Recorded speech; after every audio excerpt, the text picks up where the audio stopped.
नमस्कार, मैं उमेश सिंह। न्यूज भारत में स्वागत है आप सभी का। नए आपराधिक कानून को लेकर किया गया बिहियां थाना परिसर में बैठक। क्या कुछ बताया गया, आइए देखते हैं खास रिपोर्ट। अधिनायक जय हे भारत भाग्य विधाता, पंजाब सिंध गुजरात मराठा द्राविड़ उत्कल गंगा, विंध्य हिमाचल यमुना गंगा, उछल जलधि तरंगा।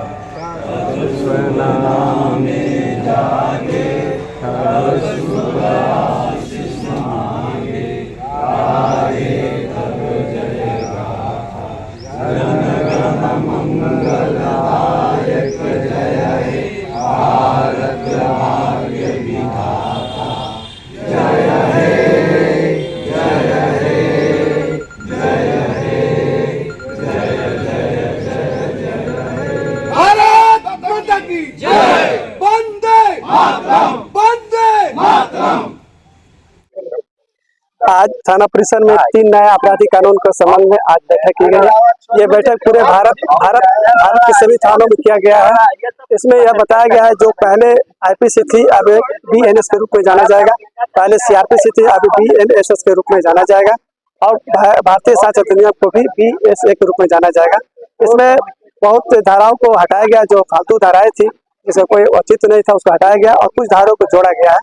इन्हीं के संबंध में सभी हमारे बिहियां प्रखंड के बिहियां थाना क्षेत्र के सभी व्यक्तियों को, सभी गणमान्य व्यक्तियों को, जनप्रतिनिधियों को बुला करके, आम जनों को बुला करके उनको कानून के बारे में, धाराओं के बारे में कुछ बताया गया और जो हमारे सीनियर इंस्पेक्टर साहब के द्वारा भी बताया गया। प्रतिनिधियों द्वारा भी काफी बातें रखी गई सर, उससे क्या दिक्कत है? हाँ, प्रतिनिधियों द्वारा जो भी सवाल किए गए हैं उनका बिल्कुल सही जायज था। उनको बताया गया है कि ये कानून अब ऐसे होगी और आप किसी को रोक नहीं सकते, टोक नहीं सकते, मतलब किसी को विरोध नहीं कर सकते। किसी अपराधी को आप वहीं तक सेल्फ डिफेंस ले सकते जितना आपका अधिकार बनता है।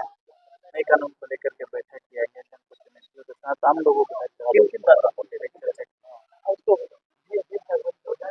देखिए सर, प्रथम आपको बताते हैं कि हमारे जो पुराने आईपीसी सीआरपीसी एविडेंस एक्ट थे वो अंग्रेजों के समय के कानून थे। ये अब चूंकि बहुत पुराने कानून हो गए थे, नई समय में उसमें बदलाव की आवश्यकता थी, तो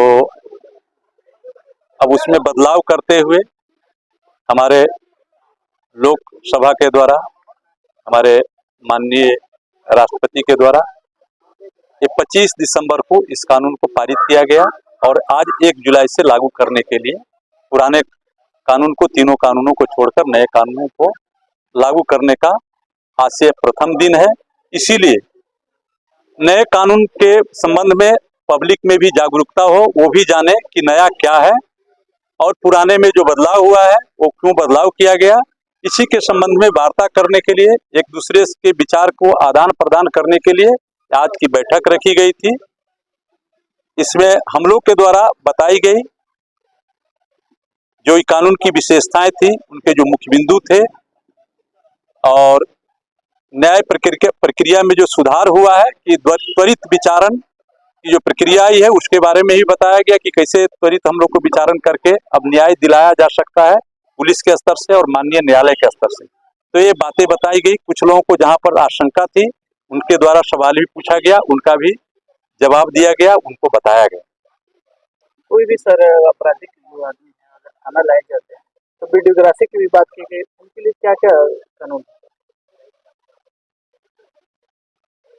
जब हमारा अनुसंधान प्रारंभ होता है तो वादी का बयान, गवाहों का बयान, घटनास्थल का, ये सारे के सारे वीडियोग्राफी किए जाने हैं। यहाँ तक कि हम जब किसी के घर में तलाशी भी लेंगे तो उसका हम वीडियोग्राफी बनाएंगे, जो सामान जब्त किए जाएंगे उसका भी वीडियोग्राफी बनाएंगे और अपराधी भी लाएंगे, जिनको लाएंगे उनका भी बयान लेना है तो हम वीडियोग्राफी करेंगे। और बाद बाकी जब थाने पे लाए जाते हैं तो उसके पहले हम उनका इलाज भी कराएंगे, मेडिकल कराते हुए थाना में लाएंगे। और यहाँ पर भी आप लोग देख ही रहे कि पहले से थाना में कैमरा लगा हुआ है। तो अब जो पहले आरोप प्रत्यारोप जो लगते थे अब वो किसी को लगाने का कोई गुंजाइश नहीं बाकी रह जाएगा। कि लोग किसी पर आरोप प्रत्यारोप लगाएंगे। बिल्कुल पारदर्शी रखी गई है वीडियोग्राफी और फोटोग्राफी के माध्यम से, ये प्रक्रिया नहीं लागू की गई। सबसे अहम बात है सर, गवाही की बात कर रहे थे, पहले जो गवाह होते थे या जज न्यायालय में पलट जाते थे, उनके लिए क्या कानून बनाएगी? अब वीडियोग्राफी उनका होगा, वीडियोग्राफी के माध्यम से उनका बयान लिया जाएगा। तो जाके जो कोर्ट में हॉस्टाइल हो जाते थे और कहते थे कि अनुसंधानकर्ता द्वारा मेरे बयान को तोड़ मरोड़ कर लिख दिया गया है, गलत लिख दिया गया है, अब ये गुंजाइश नहीं रह जाती है। उनका बयान माननीय न्यायालय में प्रस्तुत किया जाएगा। यदि वो गलत बोलते हैं, हॉस्टाइल करते हैं, तो माननीय न्यायालय इस पर विचार करेगी वीडियोग्राफी को देखकर। इसलिए अब पलटने की गुंजाइश कम है।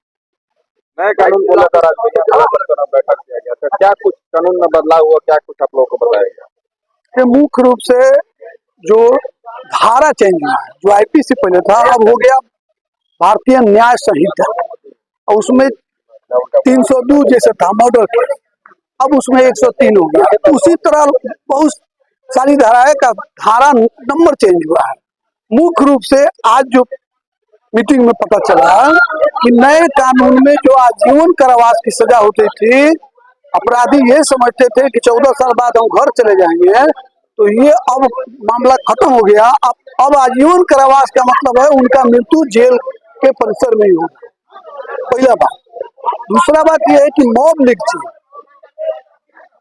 की घटना में लोग कहीं पकड़ के चोरे पकड़ लिया, जबरदस्त कुटाई करके उनका हत्या कर दिए, जान लिए, तो वो दंड आजीवन कारावास या मृत्यु दंड की सजा उसमें मुकर्रर हुई है।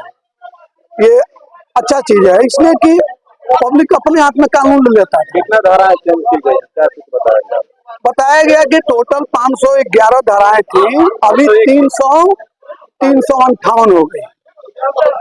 आप लोगों के द्वारा भी सवाल पूछा गया, क्या कुछ मतलब बताया गया? मैंने सवाल ये रखा गया कि जो पहले रोड एक्सीडेंट होता था, वो अंग्रेज का कानून था 1860 का, तो उसमें बेलेबल सेक्शन में केस होता था। अभी उसमें क्या प्रावधान किया गया है, तो बताया गया कि वो प्रावधान यथावत है। बीच में जो ट्रक चालक वगैरह जो देश भर में इस पर मुद्दा बना है, इस पर धरना प्रदर्शन हुआ, इसलिए इस केंद्र सरकार ने इसको अभी स्थगित रखा। जी, मुराद हुसैन, जिला अध्यक्ष, राष्ट्रीय जनता दल, पंचायती राज प्रकोष्ठ, भोजपुर। कानून को लेकर आज थाना परिसर में बैठक किया गया था, क्या कुछ कानून के बारे में बताया गया? नए कानून का हम लोग तहे दिल से स्वागत करते हैं। नए कानून को लागू कराने वाले इस देश के राष्ट्रपति द्रौपदी मुर्मू जी और यशस्वी प्रधानमंत्री नरेंद्र मोदी जी को तहे दिल से हम लोग आभार प्रकट करते हैं और धन्यवाद देते हैं कि आज तक हम लोग का कानून गुलाम था, आज उन्होंने 25 को ही लागू करके और 1 तारीख से जनमानस में लागू हो जाए, इसके लिए जो पहल किए, इसके लिए उनको तहे दिल से हम लोग धन्यवाद और आभार प्रकट करते हैं जनता के तरफ। नया कानून क्या आम जनता को समझ में आई, आप लोगों को समझ में आई? समझ में आएगी, कुछ तो समझ गए हैं हम लोग। कानून में बहुत सारी ऐसी बातें होती है, जब प्रैक्टिकल आता है उस समय आदमी समझ जाता है। कानून में सबसे बड़ी बात है कि अपराध करने वाले अब होशियार हो जाएं कि अपराध करेंगे तो वंचित नहीं रहे। पहले अपराध करके और इधर उधर करके लोग बच जाते थे, तो बचने की गुंजाइश नहीं। पूरा परिचय। अरविंद कुमार पांडे, जिला मंत्री, भारतीय जनता पार्टी, भोजपुर।